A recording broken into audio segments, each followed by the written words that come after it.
आपका भी कोई ऐसा क्लासमेट जरूर होगा जिसको आपने कभी तो पढ़ते हुए देखा नहीं होगा। वो सिर्फ लास्ट के दिनों में ही पढ़ता है और ज्यादा नंबर स्कोर कर लेता है। मतलब यार ये हो कैसे रहा है? क्यों कोई स्टूडेंट कम पढ़कर ज्यादा नंबर स्कोर कर लेता है, वहीं आप पूरे दिन पढ़ रहे हो फिर भी आपके ज्यादा नंबर नहीं आ रहे?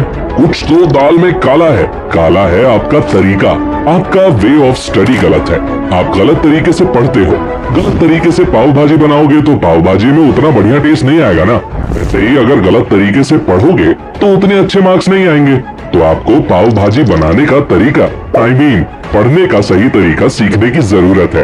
आज मैं आपको 6 वो अलादीन के चिराग देने वाला हूँ ना, जिनको फॉलो करने के बाद आप नंबर लाने की रेस में सबसे आगे रहोगे। तो दोस्तों आज फिर जबरदस्त वैल्यू ऐड करेंगे आपकी लाइफ में। So let's begin. नंबर 6, ज्ञान बांटो। दोस्तों जब मैं 12th क्लास में था ना, तो मैंने अनजाने में इस टेक्निक को फॉलो किया था, just by influencing the saying कि ज्ञान बांटने से बढ़ता है। पता है कैसे? मुझे अपनी कमियां पता चली, मैं कहां पर लैग कर रहा हूं मुझे ये पता चला। एक्चुअल में मैं अपने दोस्तों को मैथ्स पढ़ाता था। जिस टॉपिक में वो लोग कंफ्यूज हो जाते थे मैं उनको वो एक्सप्लेन कर देता था। बट व्हाइल एक्सप्लेनिंग वो मुझसे क्वेश्चन पूछते थे, लाइक ये क्वेश्चन ऐसे ही क्यों सॉल्व हुआ, ये टर्म कहाँ से आया, वगैरह वगैरह। और ऐसा करने से एक पंथ दो काज होता था, उनको समझ भी आ जाता था एंड मेरा टॉपिक क्लियर भी हो जाता था। मुझे मेरी कमियां भी पता चल जाती थी। ऐसा करने से मुझे मैथ्स में बोर्ड एग्जाम में 94 आउट ऑफ 100 मार्क्स मिले थे। So the same thing goes for you. जब भी आप पढ़ो तो ये सोचकर मत पढ़ो कि मैं केवल खुद के लिए पढ़ रहा हूँ। ये सोचकर पढ़ो कि इसी टॉपिक को मुझे किसी और को भी पढ़ाना है। और अगर आप पढ़ने के बाद उस टॉपिक को अनबायस्ड होकर, न कि खुद को कन्विंस करके अच्छे से खुद को एक्सप्लेन नहीं कर पा रहे हो, तो मतलब है कि वो टॉपिक आपको अभी भी क्लियर नहीं हुआ है। And if you can't explain it simply, you have not understood it well enough. ऐसा करने से आप टॉपिक को ज्यादा बेहतर तरीके से समझ पाओगे, ज्यादा बेहतर तरीके से याद रख पाओगे और आपका वो टॉपिक लंबे टाइम तक क्रिस्टल क्लियर रहेगा आपके दिमाग में। So make sure that you understand it well so that you can teach it well. Number 5, goals. हर इंसान बात करता है कि गोल बनाओ, राइट और रियलिस्टिक स्टडी गोल्स बनाओ, पर यार बनाए कैसे ये तो कोई भी नहीं बताता है। जब आप खुद से गोल बनाते हो तो 1 महीने का टारगेट, यानी 1 महीने में जो भी आपने पढ़ने का सोचा है वो 2 से 3 महीने में अचीव होता है। तो अब बात आती है कि गोल बनाए कैसे।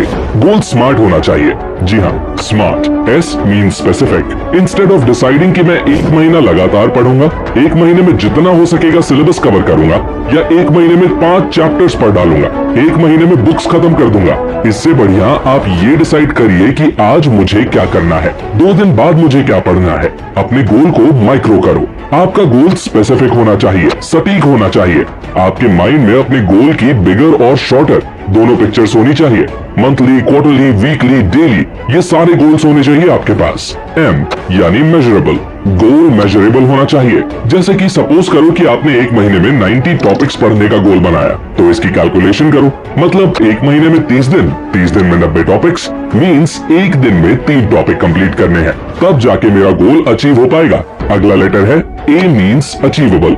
हवाबाजी करने से कुछ नहीं होगा, लाइक मैं ये कर दूंगा, मैं वो कर दूंगा। 10 दिन में फिजिक्स, 10 दिन में केमिस्ट्री, 10 दिन में बायोलॉजी कंप्लीट। गोल बिल्कुल रियलिस्टिक एंड अचीवेबल होना चाहिए। इररेलेवेंट मतलब फालतू की चीजें नहीं पढ़नी है। जो गोल में है, जो चीजें चैप्टर में शामिल है, आपको वही पढ़नी है। T means time bound. Again आपका टाइम फिक्स होना चाहिए कि ये क्लियर कट गोल है और उतने टाइम में हर हाल में इसे मुकम्मल करना है मुझे। Number 4, show smartness. स्मार्टनेस दिखाओ टॉपर लोगों की तरह। टॉपर लोग अपना टाइम कुछ भी पढ़ने में वेस्ट नहीं करते हैं, वो पिन पॉइंटेड स्टडी करते हैं। क्या पढ़ना है और क्या नहीं पढ़ना है, इसके बीच का डिफरेंस उन्हें अच्छे से पता होता है। सेम चीज आपको भी पता होनी चाहिए। What to study, that everybody knows, but what not to study, that is something very few candidates know. तो आपको ये आइडेंटिफाई करना है कि क्या सबसे ज्यादा जरूरी है, मुझे अभी क्या पढ़ना चाहिए, कौन सा टॉपिक या चैप्टर 100% मुझे नंबर दिलाकर जाएगा। PYQS देखें, टीचर्स की हेल्प लें और सबसे इंपॉर्टेंट चीजें सबसे पहले पढ़ें, उसके बाद में